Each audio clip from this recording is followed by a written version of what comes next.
What's going on, guys? This is Bradley alongside Zach, and you are listening to the Charm City Sideline Podcast. Today's Wednesday night, and we're going to be talking about corners. This is our last positional preview for the draft. We'll have one more where we sort of talk about all the positions together in one video that we haven't gone over yet. But yeah, this is an exciting class. A lot of interesting guys. But first, obviously, we want to get into sort of our thoughts on where the Ravens are at right now and how much they maybe need a corner. In the cornerback room right now, they have Marlon Humphrey, Nate Wiggins, the first-round pick last year, newly signed to Jahdae, TJ Tampa, and Jalen Armour-Davis. Zach, what are your thoughts on how much a need corner is this offseason? Just saying that room out loud, dude, that doesn't feel like that big of a need. Like, Yeah.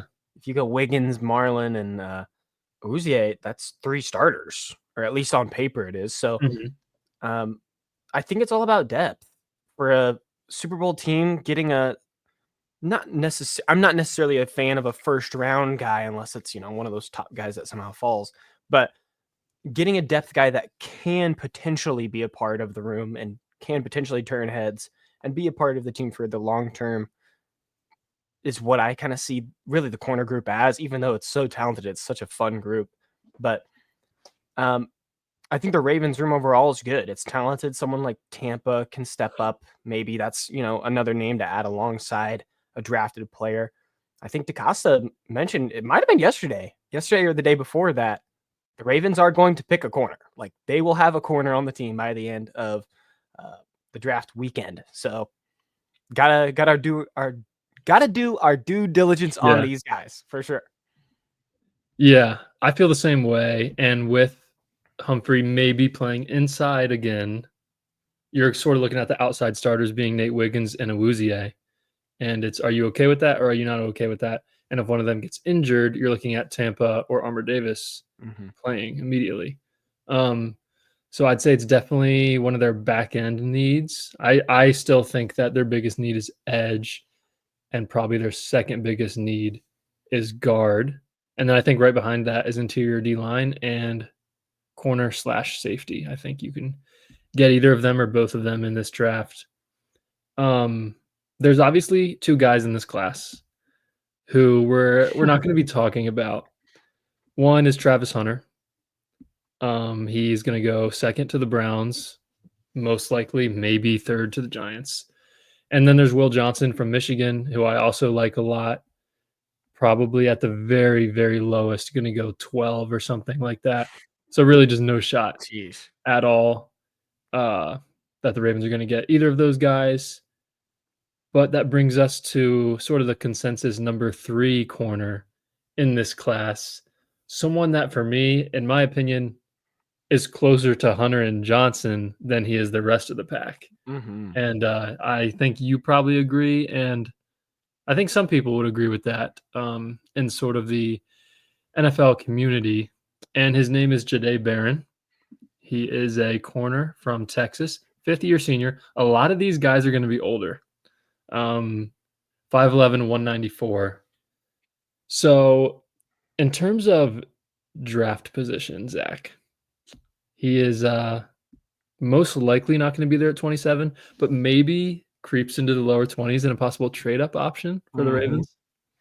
Yeah, I don't mind that. Like, this is the first name that I've found that I was thinking, oh, he is so good that if the Ravens had him ranked even higher and found the possibility to trade up, that's definitely a candidate. So everything about Barron was so high. Any notes I found were amazing. Watching him, it was like watching basically a star at 3 different positions: safety, nickel, and outside. It's like a guy that I have numbers here that I just wanted to show because it just shows how good he was. 2022, 18% of his snaps he was lined up as outside corner. 18%, 52% were the slot. 2023, 7% were outside, 60% were at slot. And then last year, 970 snaps, 70% of them were outside corner. Yeah. Complete turn on its heel. It shows how good he is literally anywhere. Like, he is a bona fide stud. 2 games against Georgia, 3 picks. He's good against high competition. 34.2% passer rating allowed last year. That's crazy. Ridiculous stats. I mean, I have him above Johnson. Johnson, given his injury stuff, I don't fight on that as much, even though I love that he's that high of a prospect, even given all that. That's so cool. But I like Barron more than I like Johnson, just by a little. It's interesting you said that because I had the same thought. And I was like, if I have Barron over Johnson, Zach's going to be surprised, but you wouldn't have been. Mm-hmm. I think I have Johnson with the slight edge. That's okay. I think if Johnson didn't have the injury stuff, which, it's cliche to say that. If Johnson didn't have the injury stuff, I think he'd be like a top 5 player on my big board. But the injuries sort of close the gap between these two guys, in my opinion. Barron is one of the best zone cover guys we've seen in the past decade coming out. 91.5 PFF zone coverage grade. Oh my gosh. Which was the best in the country for anyone wondering. I was watching Chris Collinsworth's mock draft with PFF. Whoa. For anyone that doesn't know, he owns PFF. And Collinsworth is not going to be someone who is paying attention to the outside big boards or anything like that. And he was doing a sort of what would he do mock draft. And he took Barron at 6 with the Raiders. Wow. So he obviously thinks very highly of him. And just like you said, he can play everywhere. A lot of people, I think the reason he's not going to go as high is because some people think he can only play inside. I think he can play either. So do you. Super high IQ, route recognition. He's a good blitzer. I saw a couple plays tipping balls, flushing the quarterback out of the pocket, super light on his feet. Another slight downside is not a ton of man coverage experience. I think he'll be able to do it, but Texas did play more zone. However, even the highest percentage of man coverage in NFL teams, it's like around 50. Like the number one team is like around 50 in terms of man coverage. So it's not a big deal, and I think he can adjust to that. 4.39 at the combine. He does have shorter arms. His arms are 3%, like 3 out of 100 percentile for corners that come out. So that's sort of another thing why maybe it's more of a slot situation. But what's Texas in now? The SEC? I don't even know anymore. So we're still good at Texas on the outside. So Barron is the guy. I think if he gets to 20, 21, I'm going to try to trade up if I'm EDC. Oh, gosh, I would love that. Jeez. I'd say his range is anywhere from like 12 to 22 realistically in this draft. But we still want to talk about him because of the chance. There's a chance that he ends up in a Ravens uniform, and he's going to be a really, really good player. And when you're talking about these top 3 guys with Hunter and Johnson included, I feel like corner this year is a position where teams might be willing to overpick. Like this was the first time I was like, wow, this guy is so talented. And if he's only projected like 14, 15 range, then why wouldn't a team jump up and take the splash and get him? Or why wouldn't a team overpick for him just needing the corner value? Yeah. This was the first time I noticed it for all these guys.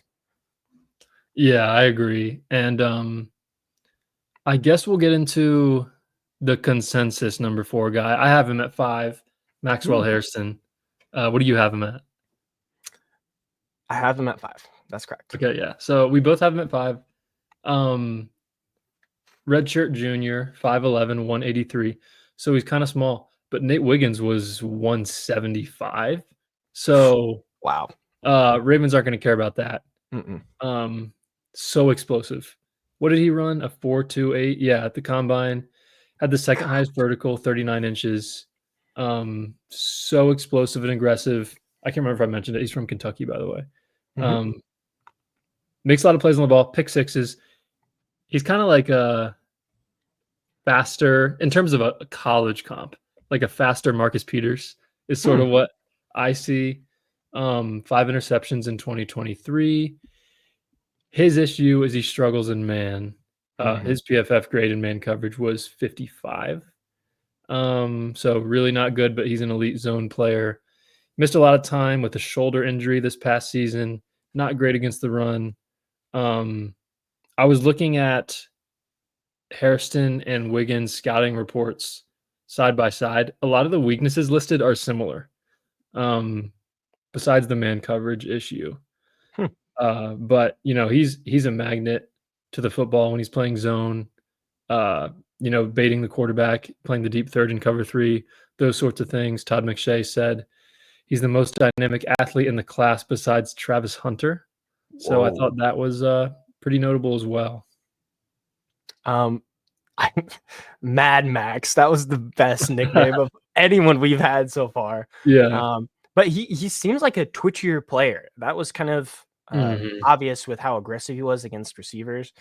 He was talking so much smack. Like, I love him as a player. He is so much fun to watch. And given his speed, he has everything to back it up. Like, a first round grade zone wise, absolutely. But yeah, man is where it kind of leans off. So I kind of look at him more as a corner 2 for a team. Maybe he doesn't come in and he can't guard the best guy. I'm not dissing him in any way. I just think that if he can be a player for a team in the first round, he can be as good as it gets, as good as the other guys in zone in the right schemes and concepts. It's just I didn't see the exact match with the Ravens with Hairston. Yeah. How would you feel if they took him at 27? I'd be a little bummed out. I think that 27 would probably be the range where so many guys are available. But he is technically at good value there. So it depends on how high the Ravens think of him. If he is closer, like you said, to a Wiggins, that honestly concerns me. I'm honestly a little bit of a pushback on Nate Wiggins, given a little bit of the first year struggles. And I don't necessarily want another one to develop. Maybe Wiggins takes this massive sophomore jump and blows me away, but I don't want to do that again, I don't think. I would disagree a little bit. I think Wiggins I think Wiggins was like elite in the second half of the year. He definitely had struggled with The like defense penalties a was, lot yeah. early on, but I think Nate Wiggins is probably going to be like a Pro Bowler within a year or two. I hope. And I kind of understand what you're saying. Maybe you don't want your 2 outside corners to be both under 185. If that's what you're saying. I'd say he's kind of Nate Wiggins. I think the speed is the same. Like I said, I think Nate Wiggins was better at man coming out. I don't have a big board that I did, but if I were to guess, I'd say I have Maxwell Hairston around 30 to 35. I like that. If I were to do one, I wouldn't be pissed off if the Ravens took him at 27, but similar to you, it's like there's going to be other guys I would rather take. So we both had him at 5. So Hunter, Johnson, Barron, blank, Maxwell, Hairston. Who do you have it for? I have Mr. I don't want to mess up the name. I think it's Shavon Revel. It's Shavon Revel. Shavon. Okay. However, I will say everyone pronounces it differently, but that's Really? what I heard the most. So Okay. Well, East Carolina, like, I had the most fun learning about his story. I don't know if I have most of it here. Go for it. 2021 took a job with Amazon for a warehouse position. His father believed he was NFL caliber, signs up for a local college camp with high school players. He has a 10-hour shift, quick nap, 2-hour drive to this camp, shows up 440, 39-inch vert, and offered a scholarship on the spot. Like, probably the best story of the draft. And that's like not even talking about like all the actual on tape stuff. 6'3", awesome physical presence. Like, as a 6'3" corner, like, gosh, you love just hearing that. And then 48 passer rating allowed before his ACL injury. The biggest concern for a guy like Revel, whatever it is, I'm so sorry, is you go from lower college. I don't know if what division it was. I have no idea. He's the American Conference. And then you go to East Carolina, and then you go to the NFL, all within 2 years. So is that okay to go from a like conference like that and then go to the pros? Like, what's a guy like that going to do in a situation like that when you're met with such high level of talent? Even though if you're at East Carolina and you're able to prove that you're a first round talent, should we just move that to the side? Yeah, I think it's interesting with the comp. Like Quinyon Mitchell last year was Hmm. at what, Toledo or something like that. I think honestly, corners, it's a lot easier to tell with a corner than like if you have a Gray Zabel at North Dakota State. Hmm. I think it's easier to tell with skill position players. Obviously, it's still not exactly what you want to see them playing against. I think the bigger concern for me is the ACL Yeah. that he tore in September. I was thinking about it, and I'm like, how many players are as good as they were before after tearing an ACL? Like, Mm. is it maybe a quarter of them, if that? That's not saying he's going to be bad. It's just not as explosive as they were before. Mhm. You think about like Adrian Peterson and Jamal Charles, like they were both insane after their ACL tears. But it's definitely more common than not that they are not as good players. Um, that and like I said, he's still going to be. You can still be like 95% of what you were. It's just Mhm. you don't know exactly. Um, but yeah, he's massive, long arms, like you said, 6'2", 6'3". Think like Joey Porter Jr., Tariq Woolen type of Yeah, that's a good size. one. Um, I was watching an interview of his. He said he's been playing press man his whole life, so definitely fits the Ravens mold in terms of scheme fit. Uh, maybe in terms of maybe some technique things. I think he plays a little too upright, which he's very tall. Maybe he needs some technique refinement there. Um, he was talking about how much he watches film. He was sort of saying how he watches receivers and he finds receivers playing against guys of his size and sees how they attack their presses. And that's how he sort of prepares for games, which I thought was really cool because not all of these guys are big, film heads. Um, very willing tackler. I think he has pretty good ball skills. Likes to tackle, like I said. And that's about it. I think without the ACL, he's probably a first round lock. Mhm. Um, Probably going to go somewhere between 30 and 45 in this class. So a lot of these corners, it's kind of like a trade back option for the Ravens. Probably not going to be the pick at 27 and probably not at 59 either. Um, but I love Revel. I have him at number 6 for me. Mhm. Um, I have someone else above Hairston at 4 though. Alright, shoot. And that is so another name where I don't know exactly how to say it because Mhm. you hear people say 2 different things. But again, according to my research, what I think it is, Trey Amos, not Trey Amos. I think it's Trey Amos. Really? Okay, like Famous Yeah, Amos with the yeah. cookies. From out of Ole Miss, he's my number 4 corner. 5th year Oh. senior, 6'1", 195. So again, the prototypical size for a Ravens corner. 3 years at Louisiana, the Raging Cajuns, Mhm. then transferred to Bama. Didn't play a ton, but I think he was going to stay in there and play another year, but then Saban retired. So he transferred to Ole Miss for a 5th year. Uh, so Ole Miss was really his first time playing starting football against Power 5 competition, and he played very well. Um, this guy's all around corner, good in zone and good in man, in my opinion. Sort of the knock on him is not being super explosive. We talked about this with Malachi Starks a little bit.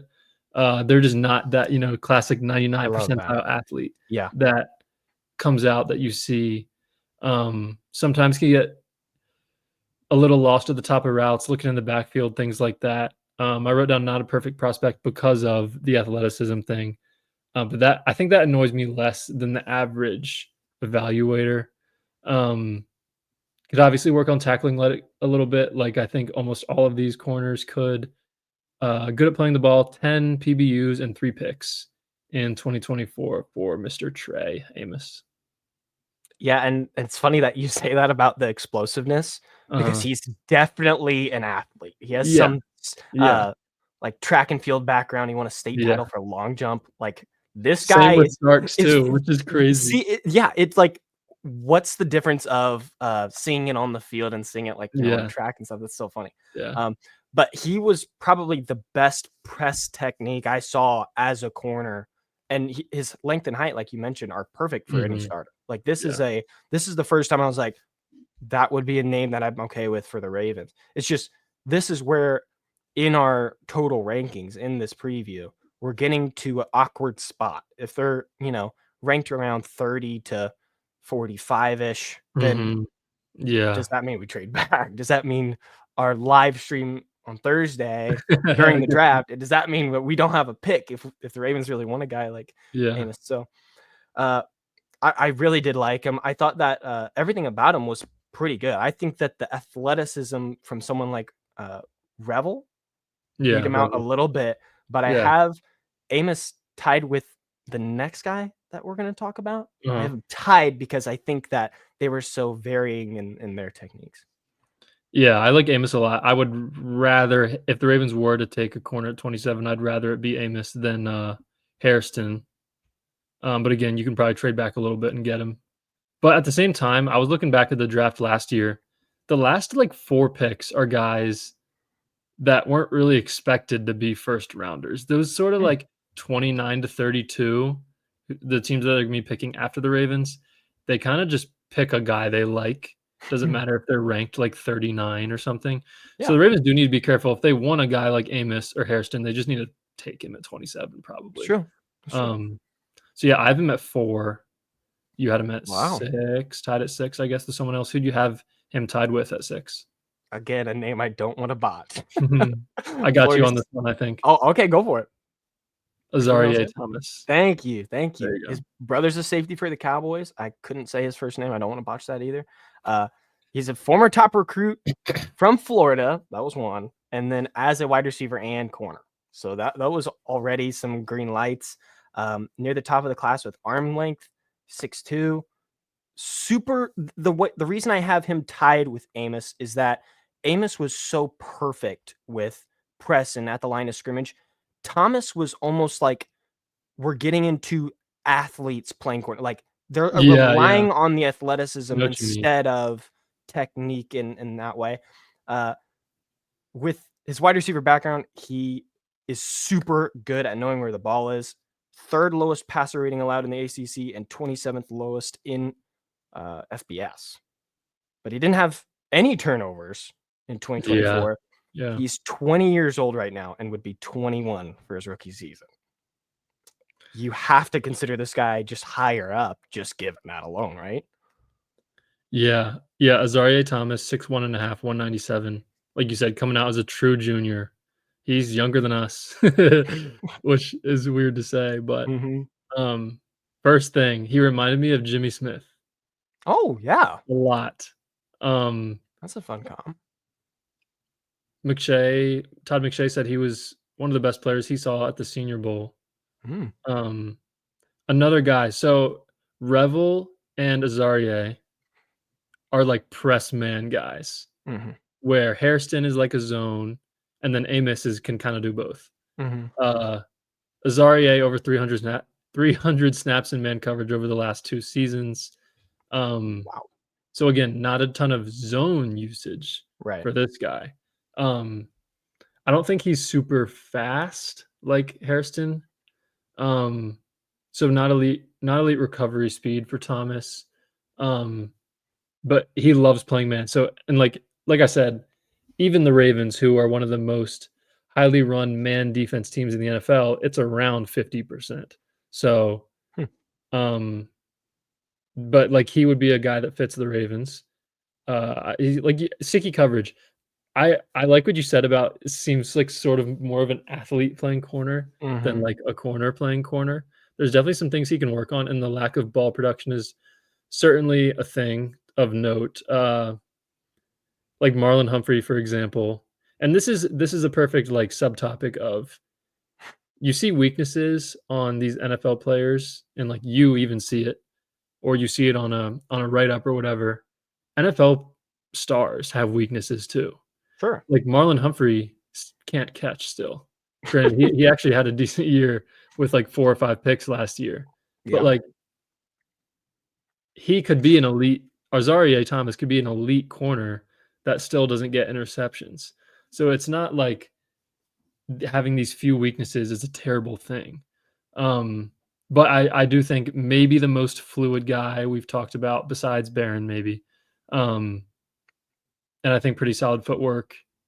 It's kinda just like the lack of production and, um, sort of technique refinement there, I think, for Azareye'h. So I have him at 7, right behind Revel Okay. for Azareye'h Thomas out of Florida State. Okay. Anything else on him? I don't think so. Oh, one more thing. He loves to tackle and he's really physical. That's another upside for him. Loves to tackle. Yeah, you can see it. Okay, next guy. So we probably both have this guy at 8. Benjamin Morrison out of Notre Dame. Mhm. So he's 6 feet exactly, 193, also coming out as a true junior. So the issue with Benjamin Morrison, and I almost cringed when I saw this because this is a crazy injury. Hip surgery in October for Benjamin Morrison. Mhm. So that's not a common injury to have. Was it Dennis Pitta that had a couple of hip surgeries with the Ravens? Oof. It's definitely tough. He tore his labrum in his hip. If that injury hadn't have happened, he'd be up there with Barron. He'd be probably a top 20 pick in this Wow. class. So Morrison is like people last summer were saying he's like one of the best corners in the country. Definitely, like Daniel Jeremiah said, he would have 100% been a first round pick without the hip injury. Hmm. He's holding a workout actually for NFL teams on April 21st. Nice. So most likely at least close to back to 100%. So that's good news. Super high IQ. As a true freshman, he's like having 2 interceptions against Clemson in a primetime game. Like Mhm. he's built for it.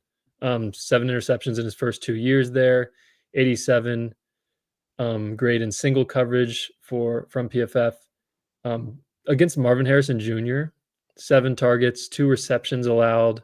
Ooh. I'd say any weakness in his game, if at all, is not the best tackler. And just the fact that even before the injury last year, he wasn't as good as he was the 2 years before, but didn't really get a chance to sort of improve upon that. So I have him sort of as a mid to late second type of guy, kind of solely because of the injury. Mhm. But if that checks out, he could be an absolute steal in the second round. I know you said most of what I wanted to say, which makes me Yeah. sad. But like if you're getting noted as an NFL prospect your freshman year, you start 9 games, and like you said, you start playing really good on a big stage immediately. Like, talk about just the spotlight from then on, and then being able to then act upon it. I mean, he was such a smooth corner to watch. Yeah. Uh, Yeah. I thought he was really good in zone and man. I like it Yeah. was hard to find a reason to put him this late besides the injury, which bums me out. But that's really all I have to say for it. I thought he played the whole snap. Like so many plays were the very last second that the ball could touch the grass, he was poking it out. Like it was Yeah. extremely impressive stuff from him. I really hope that he's a legitimate NFL player for the rest of his Yeah. career. Yeah, I love watching guys' highlights before I get into, like, a few full games of watching them, and the first play I saw of Morrison was a pick six against I think, Clemson it was, and he was a freshman, so, yeah, crazy, and we have 2 more guys well, technically 4 more guys we're gonna talk about, but these guys, like, as I go up to my list here so Hairston's probably gonna be a late first. Barron's probably gonna be a mid first. But Amos out of Ole Miss, Revel, Azareye'h Thomas, and Benjamin Morrison are all, like you said, in that sort of weird spot, at least in terms of consensus big boards. Mhm. They're like high to mid second round Yeah. grades on those guys. So it's gonna be tough for the Ravens to get any of these players unless they trade back or trade up in the second round, which True. they can trade up in the second round. Maybe one of these guys is available at 48, and the Ravens go up from 59 to 48 and get one of these guys that they really like. So that'll be interesting to see how that plays out. So the interesting thing is, besides these guys, there's not many like third-round corners. But there is a guy who I think would be a good pick at 59 in the second round for the Ravens. And that's Darien Porter out of Iowa State. Again, another older guy, sixth-year senior. He is 6'3", 195. So super tall.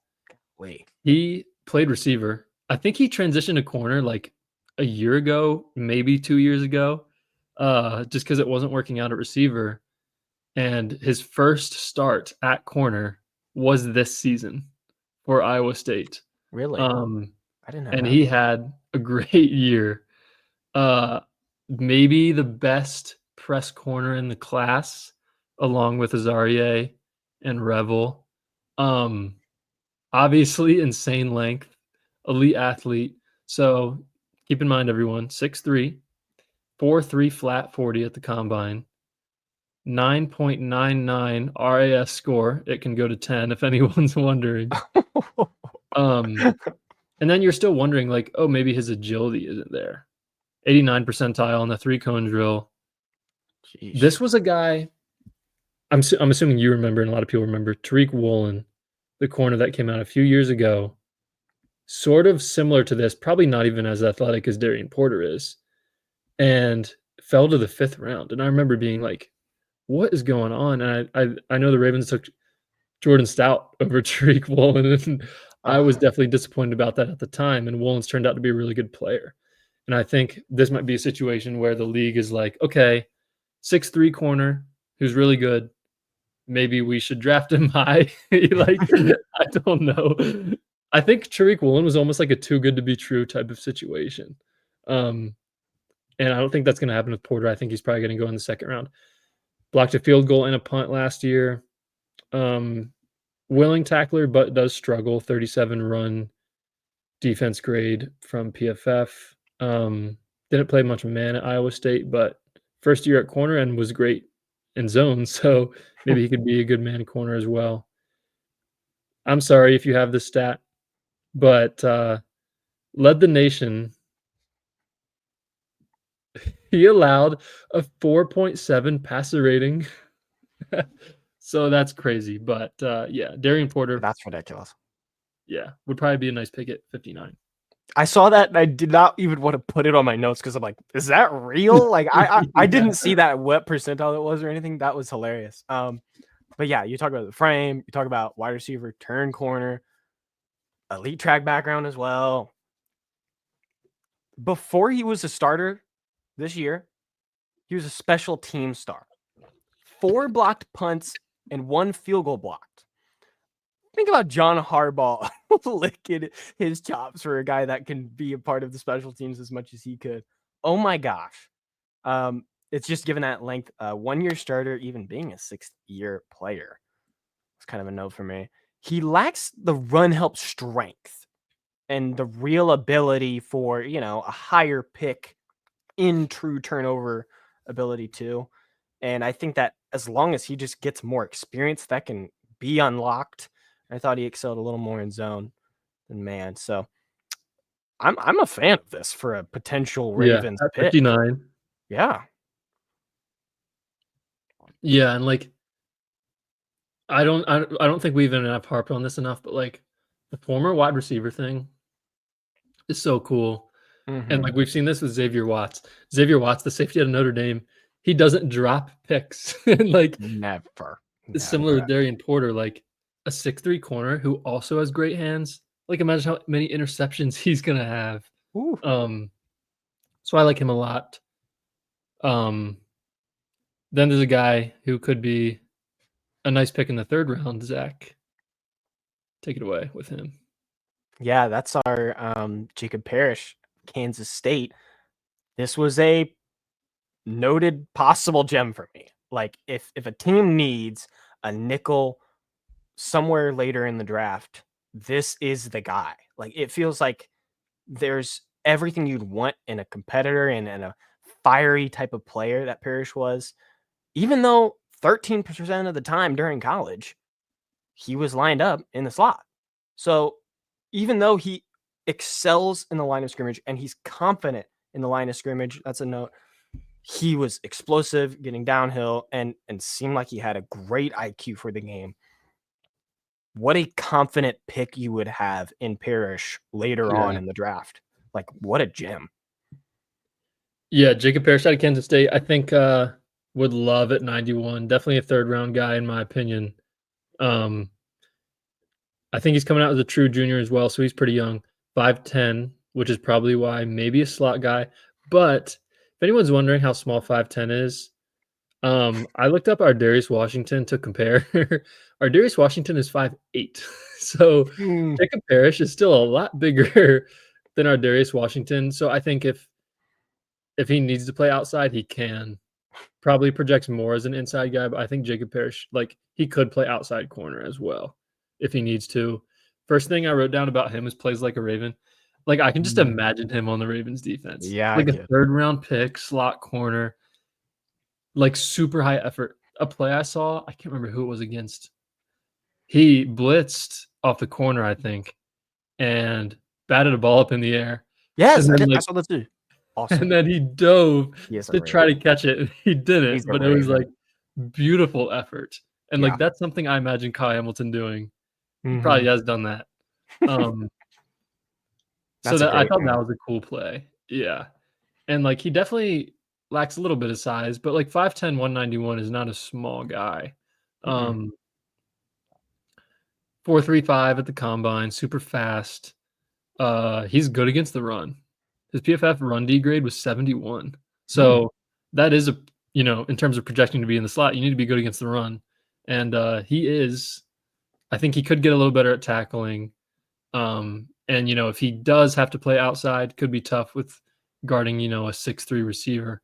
But we even see our Darius Washington, Mr. 5'8", go up there and swat a ball away from a tight end. So if you can play the ball, you can play the ball. It doesn't really matter how tall or short you are. I think Parrish would be a steal at 91. I think some of these guys that are, quote unquote, too small, I think they're always steals. So I would love Parrish at 91. And I think in terms of like a personal grade, it would be closer to like a late second, early third on him, in my opinion. But you might be able to get him at 91, which would be a heck of a pick. Sounds pretty good. You want to get into our day 3 guys? Yeah. I can go first. One? Yeah. Yeah, me too. I had to do my research on him because if you watch our mock drafts, I picked him, I think, in both. Cobee, Bryant of Kansas. Looking into him, he seems like an awesome guy just outside of football. He has a YouTube channel, recording his path to the draft, 15,000 subscribers. The only thing is, as a prospect, he's 5'10", 170. So he's one of the smallest in the class, but everything about his play is a hothead. Like, I look at him and I saw someone close to an Ardarius. I saw someone where it, again, like you said, for Parrish, plays like a Raven. There's fire in him, in aggressiveness, and it led to turnovers. 3+ in all 3 years with Kansas. And it's just a player that you watch and you want him to be a part of your team. You don't want to play against a guy that anytime he hits someone, bats it away. He's so fired up with his teammates. You want that guy on your team. And I thought I was, for a day 3 guy, 4th rounder, if someone like Parrish is long gone and Ravens haven't taken a corner, Bryant screamed plays like a Raven to me. Yeah, that's cool. Probably, similar player to Parrish. So my guy is the reason I decided to go with this guy is because I saw he had a visit with the Ravens, a pro day visit with the Ravens. His name is Marque Collins, but it's spelled Marque. BYU. So get ready for this. 7th year senior. Holy crap. 5'11", 175. So again, not the biggest guy. So he has played 7 years of college football, 6 at Weber State, and then transferred to BYU for his 7th year. Wow. So I couldn't find his age anywhere, but he's probably 25, maybe 24. So it's not like crazy old. Like, that's not that bad. Hayden Hurst. Yeah, exactly. So he transfers to BYU for his 7th year after playing 6 at Weber State, and he's, like, really good. It's crazy because I can't find him anywhere. There's no board I can find him on. Really? So I That's don't weird. understand what's going on here. Because I mean, he was all Big 12 honorable mention. So at minimum, one of, like, the 7 or 8 best corners in the Big 12. 2 interceptions, 8 pass breakups, 24 tackles with BYU, and BYU was, like, a ranked team this year, and he was, like, their starting outside corner. Like, I'm kinda confused after, like, figuring out that this guy exists. Um, maybe more of a slot guy, 5'11", 175, like I said, but he played outside this year. If anyone hasn't watched this guy, like, go look him up on, like, Twitter. He has a couple crazy interceptions. Um, a few, like, toe tap interceptions on the sideline, again, like, at BYU against good competition. Loves to tackle, a lot of hits in the backfield, blowing up wide receiver screens. And then last thing, really good tape against Tetero McMillan this year. Whoa. Um, a lot of good coverage snaps against someone who's probably gonna be a top 15 pick in this draft. I have no idea where Marque Collins is gonna go though, because I can't find him anywhere. The consensus big board goes down to like 350, and he's not on there. But What? again, we like didn't know who Brandon Stevens was, and the Ravens took him in the 4th round. So I don't know if the Ravens take this guy in the 4th round or if they sign him as a UDFA. I have no idea where he's gonna go. But to me, he seems like a really good player. Like I said, he's gonna be 25 as a rookie, but I like this guy a lot, and the Ravens had a visit with him, which is, I know, that's weird. The visit thing so is crazy to know. that's pretty cool. And, I think that'd be awesome. Yeah, it sounds like a fireball. That's cool. Yeah, so I guess I guess now, okay. What do you think the Ravens do at corner in the draft? I feel like since they're not a team to say, "Oh, you match the size and frame that we want in a corner." So Mhm. it opens up really everyone. They're a team that's gonna fully rely on what they see as in a prospect, not in, the attributes. So I think that it's possible that pick as in corner comes late if you do go with a Awuzie, signing him and technically naming that he is anticipated to be a starter. So if you have Wiggins, Awuzie, Marlin, what the only issue is now is injury. And sure, that goes for any position group. But Yeah.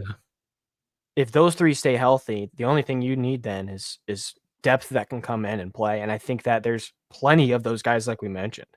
If you say Parrish, if you say Collins, if you say Bryant, you get excited because there's only a few things that are reasons that they would be that late of picks. But I think that the Ravens are Mhm. definitely the type of team and have been in the past, besides like a Wiggins, to pick a late secondary guy and grow him into something that is a part of the Ravens. I think when you look at the top guys, we can love them as much as possible and love them as much as we want, but it doesn't feel like the right fit for them.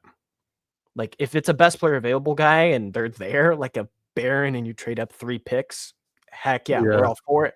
But it's about if it's about best player available, like they keep banging the drum of, Mm. I feel like there's not going to be a guy there at 27. Yeah. So unless DaCosta wants to move back and take a Or move second up for round Barron. guy, you're right, or move up. Maybe even move up for Hairston. Hairston is also, picked a little higher in mocks. Yeah. If they really want that guy, it's going to have to be moves made to get one of them, unless it's later. Yeah, I agree, and another possibility is, like, one of those guys that we talked about falls to 59 because of Mm, possibly, like, a medical true. issue or something like that. But don't like I think DaCosta was talking about it in the press conference. They marked off a bunch of guys for Yeah, red he did say flags that. and injuries and I guess failed physicals. I don't know of any of these guys failing physicals, but I think it's like I feel like even doing diligence on safeties and talking about how much I would love a Kevin Winston, Yeah. his injury, it feels like he's been written off by the Ravens. Mhm.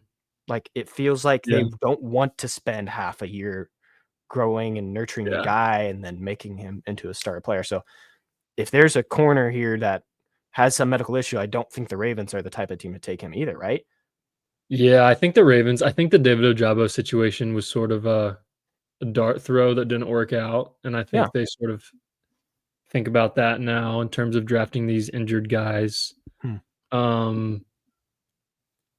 Yeah, I would be surprised at corner in round 1, even if if they trade up for Barron, that's obviously also a surprise. So, Mm-hmm. Yeah. Just surprised no matter what for a corner yeah, that so early. Yeah. basically any corner in round 1 at all would be a surprise. I'd also be surprised if if Barron fell to 27. So, Yeah. same goes for everything there. 59, I think you wouldn't be surprised at Porter if they took Darien Porter. Mm-hmm. Other than that, you might be surprised if one of these guys falls and they take him. 91 would love Parrish. And then I think, they're probably gonna take a corner in round 4, I would say. Yeah. That sort of feels like the sweet spot to me, unless you love a guy at 59 or 91. And like we've talked about, taking a safety helps the need at corner just as much as taking a corner does. Yeah. So there's that as well. So we'll see what happens. I like all these guys. Just to real quick, our top 10s individually. Mine is Travis Hunter at 1. You agree there. Mm-hmm. And then at 2, you have Jahdae Barron, I right? do. I have Will Johnson at 2. I have Barron at 3. Zach has Will Johnson at 3. Then 4, I have Trey Amos at Ole Miss. You have Revel Mm-hmm. at 4. Then we both have Maxwell Hairston at 5. Then at 6, I have Revel. And you have Amos, right? Mm-hmm. Then at 7, Azareye'h for both of us, I believe. 8, Benjamin Morrison, and then Darien Porter and Jacob Parrish to finish out the top 10. Mm-hmm. So those are our individual corner rankings. And yeah, I think that's all. That wraps up our last positional preview. Like I said, later this week, we're going to have a video where we talk about the other guys we haven't mentioned, maybe an Emeka Buka, a Luther Burden, an Amarian Hampton. Who knows what happens there? But yeah, thanks everyone for watching. Feel free to listen on Spotify, links in the description. We appreciate all the support through this draft season. We will be live streaming the night of the first round. Probably will, hit that record button about 7:45, 15 minutes before the Titans select Cam Ward, and we'll go through the end of the first round. Hopefully the Ravens do pick someone and don't trade back Dude, don't for say the it. sake of our live video. But yeah, appreciate everyone for watching, and we'll see you guys next time. Peace. Peace.